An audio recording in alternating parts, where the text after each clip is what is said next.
Hello बच्चों, कैसे हो। Welcome to alpha institute. मेरा नाम प्रीतेश सर है। मैं आपको फिजिक्स पढ़ा रहा हूँ। सबसे पहले आपको सब्सक्राइब करना है। अगर सब्सक्राइब कर दिया है तो ये जो वीडियो है वो आपको क्या करना है, फ्रेंड सर्कल में शेयर करना है और उनको भी सब्सक्राइब करने के लिए बोलना है। आज हम चैप्टर 10 वेव ऑप्टिक्स शुरू करने जा रहे हैं। ये जो भी मेरी हैंड रिटन नोट्स है वो आपको लिखने की जरूरत नहीं है, वो मैं डिस्क्रिप्शन बॉक्स में रख देता हूँ। और आगे के भी वीडियो देखने के बाकी है तो वो भी प्लेलिस्ट में रखे हुए हैं। ओके। और सबसे इम्पोर्टेंट बात, अगर मेरा वीडियो अच्छा लगे तो कमेंट और लाइक करना चूकना मत। ओके, जरूर जरूर करना। अब देखो, चैप्टर 10 वेव ऑप्टिक्स, इसमें जो इम्पोर्टेंट जो लाइंस होती है इंट्रोडक्शन में, तो इंट्रोडक्शन में जो इम्पोर्टेंट लाइंस है वो काम की होती है, वो समझनी होती है और उनमें से एमसीक्यू भी आ सकते हैं। तो पहले तो कौन कौन से साइंटिस्ट ने कैसा कैसा इसमें पार्ट रोल किया है वो सबसे पहले जानना है। सबसे पहला साइंटिस्ट था डिकार्टिस। डिकार्टिस ने क्या किया? Descartes gave the corpuscular corpuscular model of light and derived Snell's law. अब देखो, ये theory of light, corpuscular model, तो कॉर्प्यूस्कुलर मॉडल यानी थियरी ऑफ लाइट। ओके। तो डिकार्टिस ने क्या किया कि corpuscular model of light and Snell's law दोनों ये डिकार्टिस ने दिए। Okay. This corpuscular model of light was developed by Isaac Newton in his famous book entitled Optics. ये जो कॉर्प्यूस्कुलर मॉडल है लाइट का, ओके, यानी थियरी ऑफ लाइट, वो न्यूटन ने, आइजैक न्यूटन ने अपनी जो फेमस बुक थी ऑप्टिक्स, उसमें उसका वर्णन किया था। ओके। उसके बाद आता है क्रिश्चियन हाइजेंस। ये जो हाइजेंस है उसने क्या किया? Put forward the wave theory of light. ये क्रिश्चियन हाइजेंस है, उसने वेव थियरी ऑफ लाइट को आगे बढ़ाया। The wave theory of light can satisfactorily explain the phenomenon of reflection and refraction. ये जो वेव थियरी ऑफ लाइट है उसको रिफ्लेक्शन और रिफ्रैक्शन की मदद से बहुत अच्छी तरह से वो समझा पाए। उसके बाद आता है फोकल्ट। अकॉर्डिंग टू फोकल्ट, फोकल्ट भी साइंटिस्ट का नाम है, the speed of light in water is less than the speed of in air. वो ऐसा बोलते हैं कि लाइट की स्पीड वाटर में जो होती है वो एयर में जो होती है उससे कम होती है। ओके। तो ये सब इंपॉर्टेंट सेंटेंस है। उसके बाद थॉमस यंग, ये भी साइंटिस्ट है। Thomas Young preferred his famous interference experiment. उसने कौन सा एक्सपेरिमेंट किया? Interference experiment, and established that light is indeed a wave phenomenon. Light सच में वेव फेनोमेनन है। वो कौन सा प्रयोग किया उसने? इंटरफियरेंस का एक्सपेरिमेंट किया और उसके ऊपर से उन्होंने वो एस्टैब्लिश किया कि लाइट सच में वेव फेनोमेनन है। Okay. The wavelength of yellow light is about, yellow light होती है उसकी वेवलेंथ 0.6 माइक्रोमीटर होती है। तो ये भी एमसीक्यू के लिए इंपॉर्टेंट है। The branch of optics in which one completely neglects the finiteness of the wavelength is called geometrical optics. Geometrical optics किसे बोलते हैं? वो ऐसी ब्रांच है ऑप्टिक्स की जिसमें जो वेवलेंथ की फाइनाइटनेस तो कंप्लीटली निग्लेक्ट करे। ओके। तो उस तरह की वेवलेंथ का जो अभ्यास किया जाता है उस ब्रांच को हम क्या बोलते हैं? Geometrical optics. The branch of optics in which one completely neglects the finiteness of the wavelength is called geometrical optics. उसके बाद आए मैक्सवेल। अब मैक्सवेल ने क्या किया? अब देखो, Maxwell Maxwell found wave equation. Maxwell ने क्या किया? तो वेव इक्वेशन फाउंड किया।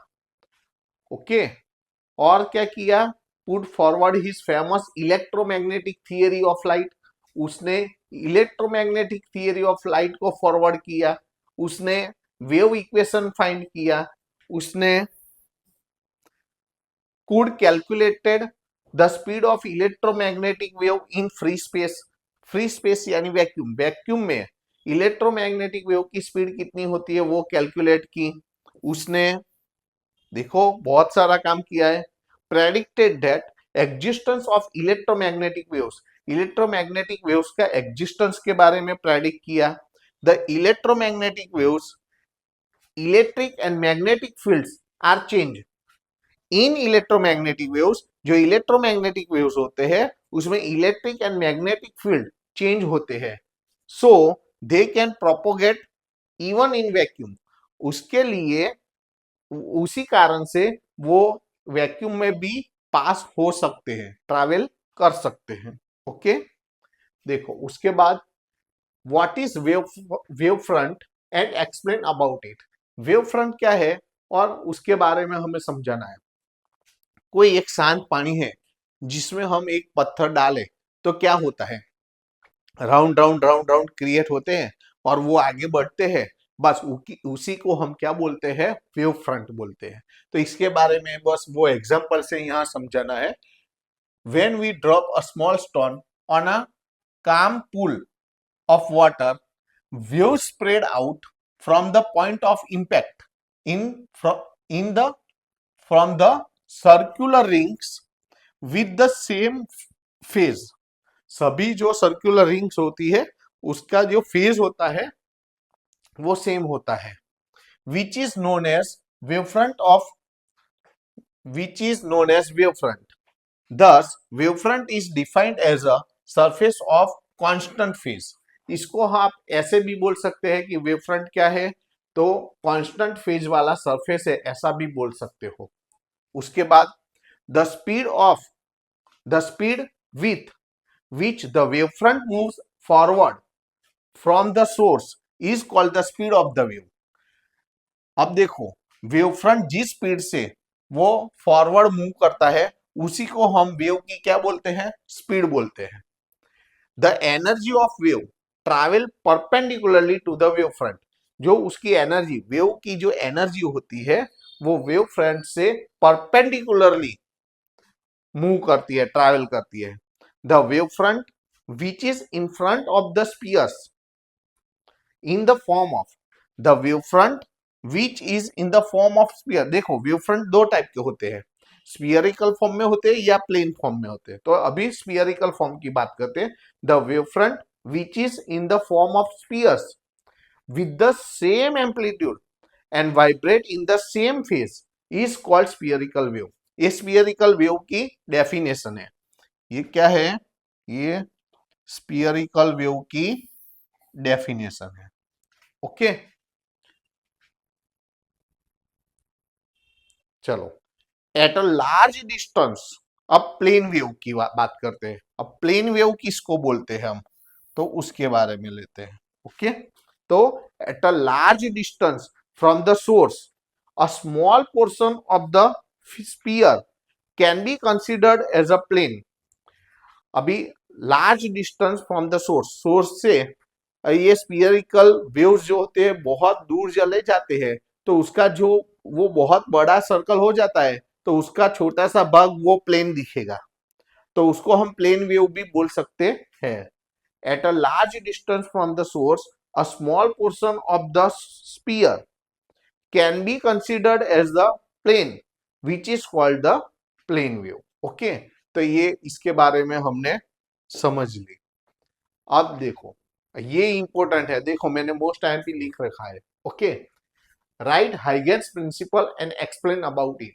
आपको प्रिंसिपल, आपको हाइगेन्स प्रिंसिपल लिखना है। पहले ये देखो ये हाइगेन्स प्रिंसिपल है। प्रिंसिपल क्या है, each point of a wave front behaves as a secondary source.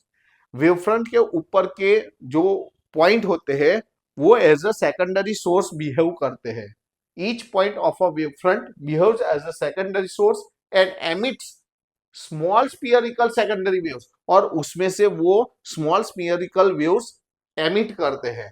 If we draw common tangent through it, अगर उसमें से हम कॉमन टेंजेंट ड्रॉ करें तो we obtain a new position of wave front at a later time, तो हम नया wave front का पोजीशन हम निकाल सकते हैं। ओके, तो each point of wave front behaves as a secondary source and emits a small spherical secondary waves. If we draw a common tangent through it, then we obtain a new position of wavefront at a later time. यहाँ पर वही है, ये figure draw करनी है। पहले हमारे पास F1 F2 wave front था।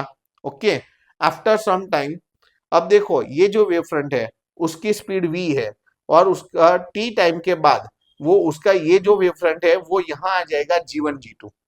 कैसे आता है, तो ये जो वेव फ्रंट है उसके ऊपर ये जो ए बी सी जो पॉइंट होते हैं वो as a secondary source behave करते हैं और उसमें से small secondary waves spherical waves create करते हैं और उसमें से ये कॉमन टेंजेंट ड्रॉ करते हैं। तो ये जो G1 G2 है वो हमें नया वेव फ्रंट का पोजीशन शो करते हैं। ओके, आगे G1 G2 होता है, पीछे D1 D2।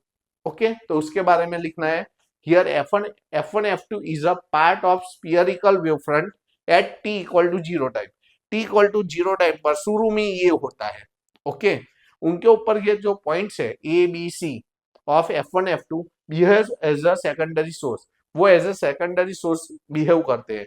If v is speed of wavefront, then vt distance is traveled by it at t equal to t time. t equal to t time वो इतना distance vt जितना distance वो travel करते हैं जो स्फीयरिकल वेव्स है वो। Okay, उसके बाद if we draw a spheres of radius vt जितना रेडियस लेके हम स्फीयर्स ड्रॉ करते हैं। यहाँ पर जो ये जो है ना ये तो ये कितना लेना है vt। ओके, तो vt जितने रेडियस वाला spherical wave, if we draw spheres of radius vt from the each point on the spherical wave front, after that we draw a common tangent to all the spheres, we obtain g1 g2 new position of the wave front at t equal to t time. जो जैसे हमने principal लिखा है ऐसे ये एक example दे दिया है। और अब ये जो g1 g2 है नया वेव फ्रंट है उसके ऊपर जो पॉइंट्स है A dash B dash C dash, अब वो भी as a secondary source behave करेंगे। Now points A dash B dash C dash of G1 G2 wave front behave as a secondary source. हो गया, बस ऐसे चलता रहेगा। ओके, तो ये मोस्ट इंपोर्टेंट है। उसके बाद explain about plane wave front, ये भी देखो मैंने मोस्ट इंपोर्टेंट लिखा है। तो प्लेन वेव फ्रंट में क्या है, ये F1 F2 और G1 G2 ये बहुत दूर जब वेव फ्रंट चले जाएंगे तब हमें ऐसा प्लेन वेव फ्रंट मिलेगा। तो यहाँ जो F1 F2 पर जो है A1 B1 C1 D1 वो as a secondary source create वो बिहेव करते हैं, उसमें से स्मॉल स्फीयरिकल वेव्स क्रिएट करते हैं, उसमें से एक कॉमन टेंजेंट निकालते हैं, तो नया वेव फ्रंट हमें G1 G2 मिलता है। लेकिन ये t equal to T time पर मिलता है, ये शुरू में t इक्वल टू 0 टाइम पर होता है। बस यही हमें यहाँ पर एक्सप्लेन करना है। At t equal to 0 time F1 F2 is a plane wave front and at t is equal to t time G1 G2 is a plane wavefront. If speed of wavefront is v, then the distance traveled by it is vt. Okay, vt जितना distance वो cut करते हैं। According to Huygens principle, points A1 B1 C1 ये A1 B1 C1 D1 of F1 F2 behave as a secondary source and produce spherical waves with the radius of vt around them.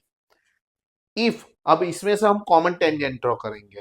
If we draw a common tangent through spherical waves, we get G1 G2 which is the new position of the wave front. अब इसके ऊपर ये जो points है जो A2 B2 C2 D2, तो ये सब भी as a secondary source behave करेंगे और ये सब लाइन्स है A1 A2 B1 B2 C1 C2 D1 D2 वो क्या है, रे ऑफ लाइट है। देखो lines A1 A2 B1 B2 C1 C2 D1 D2 are called ray of light.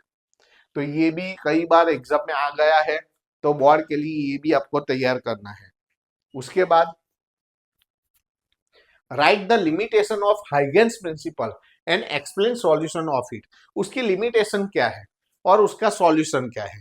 तो लिमिटेशन क्या थी, तो हाइगेंस आर्ग्यूड दैट, उसने आर्ग्यू की कि amplitude of the secondary waves is maximum in the forward direction. आगे के डायरेक्शन में जो एम्पलीट्यूड होता है वो मैक्सिमम होता है और पीछे की डायरेक्शन में एम्पलीट्यूड जीरो होता है। देखो, Huygens argued that amplitude of the secondary waves is maximum in the forward direction and zero in the backward direction. आगे की डायरेक्शन में एम्पलीट्यूड मैक्सिमाइज होते हैं, पीछे की डायरेक्शन में एम्पलीट्यूड जीरो होते हैं। By making ad hoc assumption, ad hoc assumption means without proof, उन्होंने कह दिया कि Huygens could explain the absence of the back wave, के पीछे की साइड पर वेव्स होते हैं वो ट्रैवल करते नहीं है, ओनली फॉरवर्ड डायरेक्शन में ही वेव्स आगे आगे बढ़ते हैं। But it is not satisfactory, but वो प्रॉपर आंसर नहीं था, विथ प्रूफ नहीं था। तो सॉल्यूशन क्या है, according to white and Kirchhoff, उसका सॉल्यूशन व्हाइट एंड किरचॉफ ने दिया। उन लोगों ने बोला कि intensity of light cos square theta by 2 के डायरेक्टली प्रोपोर्शन में होता है। इसमें थीटा क्या है, theta is angle between wavefront and direction of the propagation. Wavefront और उसकी जो प्रोपोगेशन की डायरेक्शन है उन दोनों के बीच का थीटा है। अब मैक्सिमाइज कितना होता है, मिनिमम कितना, देखो intensity, for intensity in the forward direction, अगर फॉरवर्ड डायरेक्शन में आपको इंटेंसिटी के लिए जानना है तो आपको थीटा इज इक्वल टू 0 लेना पड़ेगा। तो अब ये फॉर्मूला है, मैथ्स की फॉर्मूला है, तो बी ग्रुप के लिए आपको तैयार रखनी पड़ेगी। cos square theta by 2 is equal to 1 plus cos 2 theta by 2, इसका डबल हो जाता है 2 थीटा बाई 2। तो यहाँ 2 कैंसिल कर दोगे तो भी चलेगा, 1 प्लस cos थीटा ऐसा लिखोगे तो भी चलेगा। तो ये 2 cancel, 1 plus cos theta, theta कितना लेना है 0, तो 1 प्लस cos 0, cos 0 की वैल्यू 1 होती है तो यहाँ 1 रख दो, 1 प्लस 1 तो 2 विच इज मैक्सिमम। तो फॉरवर्ड डायरेक्शन में एम्पलीट्यूड हमें मैक्सिमम मिला। ओके, तो उस वो एब्सेंट नहीं होता है, वो प्रेजेंट होता है। और उसके बाद taking theta equal to pi for the intensity of the backward direction, पीछे की डायरेक्शन में वेव्स है कि नहीं उसके लिए थीटा इज इक्वल टू क्या लेना है, पाई। तो cos square theta by 2 is equal to formula क्या है, 1 plus cos 2 theta by 2, 2 cancel कर दो तो 1 प्लस cos थीटा, तो 1 प्लस cos थीटा की जगह पाई रखो, cos पाई की वैल्यू -1, तो +1 -1 +1 -1 0। सो in the backward direction propagation of wave is not possible, क्योंकि एम्पलीट्यूड 0, इंटेंसिटी 0 हो जाती है, पीछे इंटेंसिटी नहीं होती है, यानी पीछे वेव ट्रैवल नहीं करते हैं। Okay, using Huygens principle explain refraction of plane wave front. आपको रिफ्रैक्शन समझाना है प्लेन वेव फ्रंट का बाय यूजिंग हाइगेंस प्रिंसिपल। तो यहाँ पर ये दो मीडियम है, मीडियम 1 मीडियम 2, ये रेयरर है, ये डेंसर मीडियम है। दोनों मीडियम को अलग करने के लिए जो सरफेस है वो पी डैश है। ऊपर ये जो ए बी है वो इंसिडेंट वेव फ्रंट है और ये जो सीई है वो रिफ्रैक्टिव वेव फ्रंट है। वो इतना जो डिस्टेंस होता है वो v2, इसमें स्पीड v2 होती है, इसमें स्पीड v1 होती है, तो ये डिस्टेंस v2t है, ये डिस्टेंस v1t है। Okay, distance is equal to velocity into time, ये फॉर्मूला हमें पता है। ओके, यहाँ आई इंसिडेंट एंगल है, आर रिफ्रैक्टेड एंगल है, ये राइट एंगल है तो ये हाइपोटेनियस होगा, ये भी राइट एंगल है तो ये हाइपोटेनियस होगा। अब इसी को मैंने नीचे एक्सप्लेन किया है, P dash is a separating surface of two mediums. A B क्या है, तो A B is incident wave front and I क्या है, आई यानी ये एंगल ऑफ इंसिडेंस है।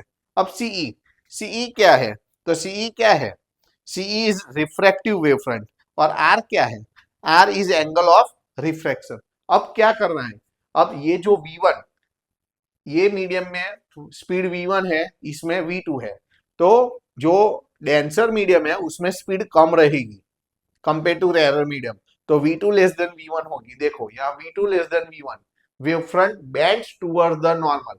अब देखो जिसमें स्पीड कम होती है उसमें जो वेव्स होते हैं वो टुवर्ड्स द नॉर्मल मूव होते हैं, तो यहाँ v2 लेस देन होना चाहिए। हो भाई, ये आपको रेक्टिफाई करना पड़ेगा।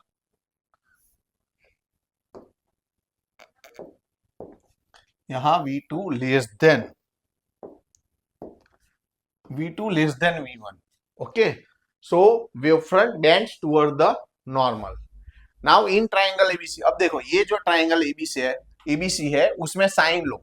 साइन यानी ऑपोजिट अपन हाइपोटेनियस, तो ऑपोजिट यानी V1T और हाइपोटेनियस यानी AC, तो sine I is equal to V1T upon AC। देखो sine I is equal to V1T upon AC, इसको इक्वेशन 1 बोल दो।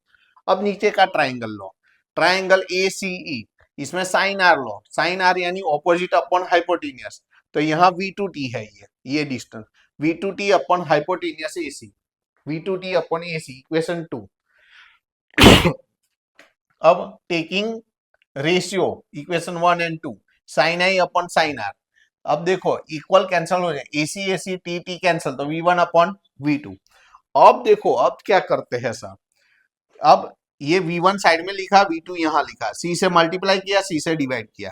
अब देखो ये जो ये C अपॉन V2 है उसको N2 बोलते हैं, C अपॉन V2 को N2 बोलते हैं, C अपॉन V1 को N1 बोलते हैं। तो यहाँ C अपॉन V2 है तो ये N2 है। अब C अपॉन V1, ये V1 को नीचे ले जाओ, अपॉन का अपॉन, C अपॉन V1 नीचे आएगा, तो ये नीचे N1 आएगा, ये N2 हुआ। और ये N1 का उल्टा है, देखो N1 का उल्टा है तो ये 1 अपॉन N1 हुआ, એટલે अपॉन में N1 हुआ।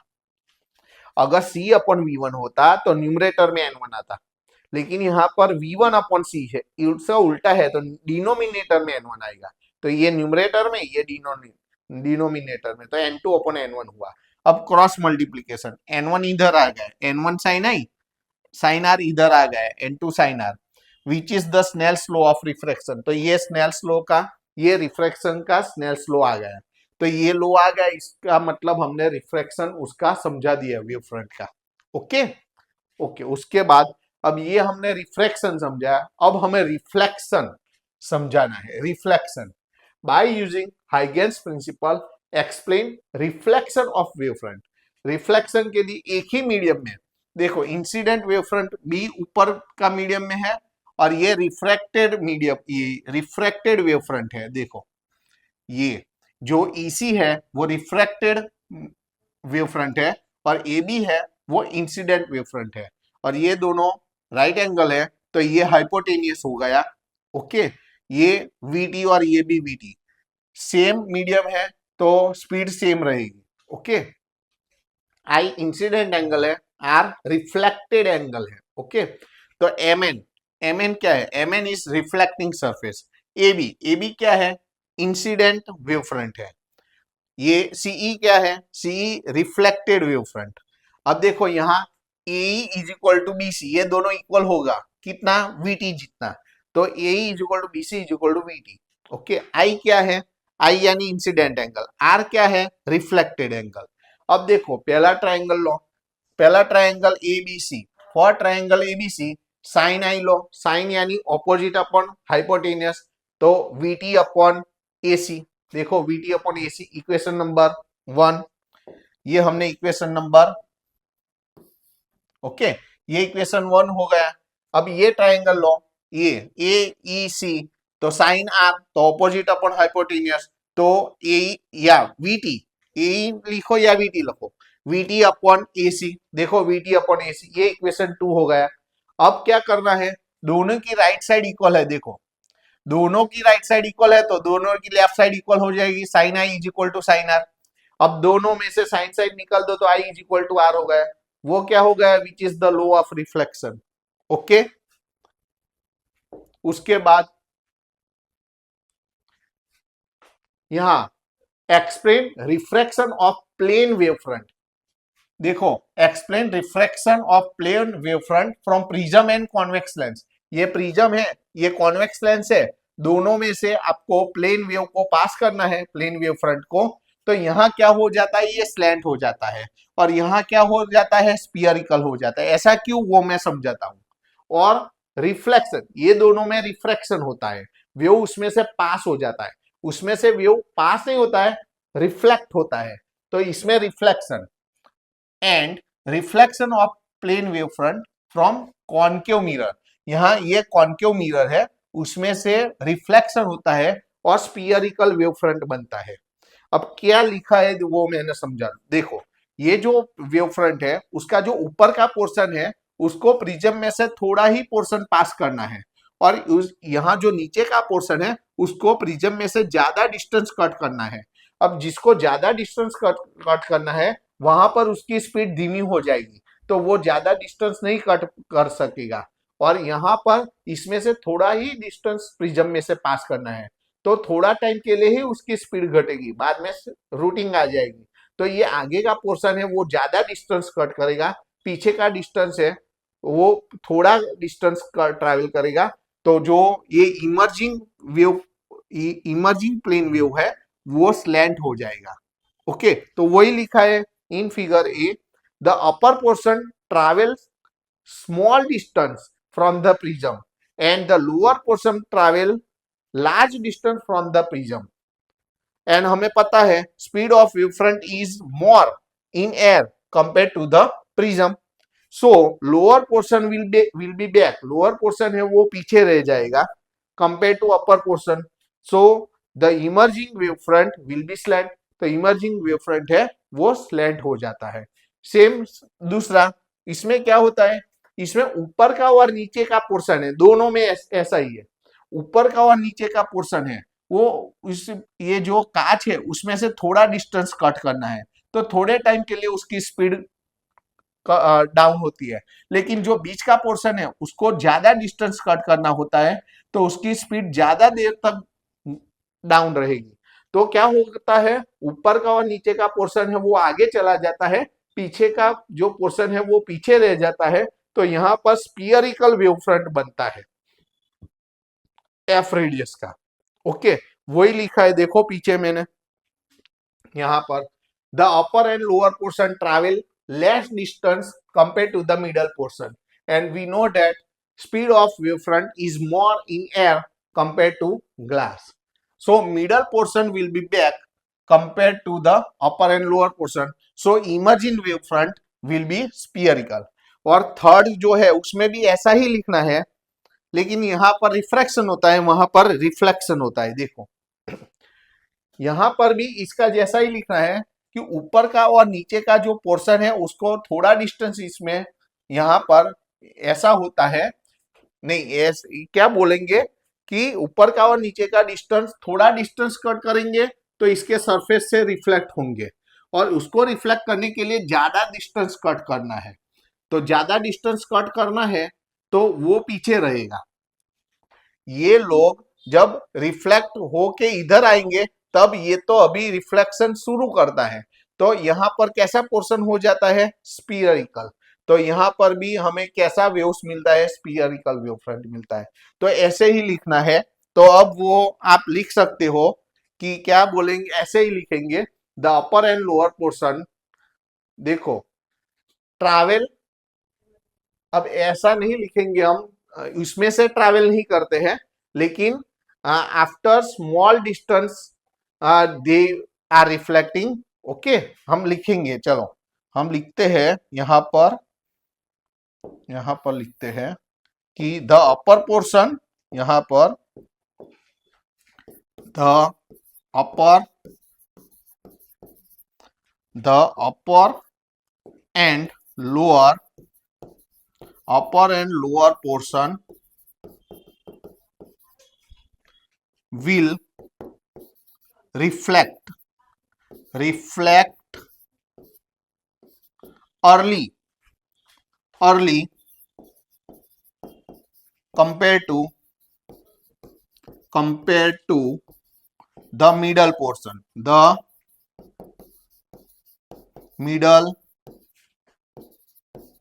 portion, okay. So after reflection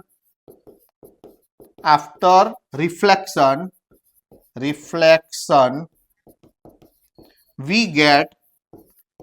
get spherical wave front,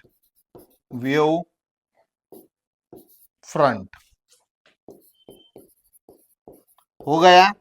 तो ऐसा लिखना है। समझ आ गया? तो यहाँ पर आज हमने इतनी थियरीज ली है। ओके, ऑलमोस्ट आधी थियरी हमने ले ली है। बाकी ये थियरी हम नेक्स्ट लेक्चर में लेंगे। ओके, और उसमें हम इस चैप्टर की थियरी खत्म कर देंगे। तो सबसे पहले मैंने बोला है कि अगर आपको वीडियो अच्छा लगा हो तो आपको क्या करना है, लाइक और कमेंट जरूर करना है। ओके, चलो नेक्स्ट लेक्चर में मिलते हैं। Tata bye, see you.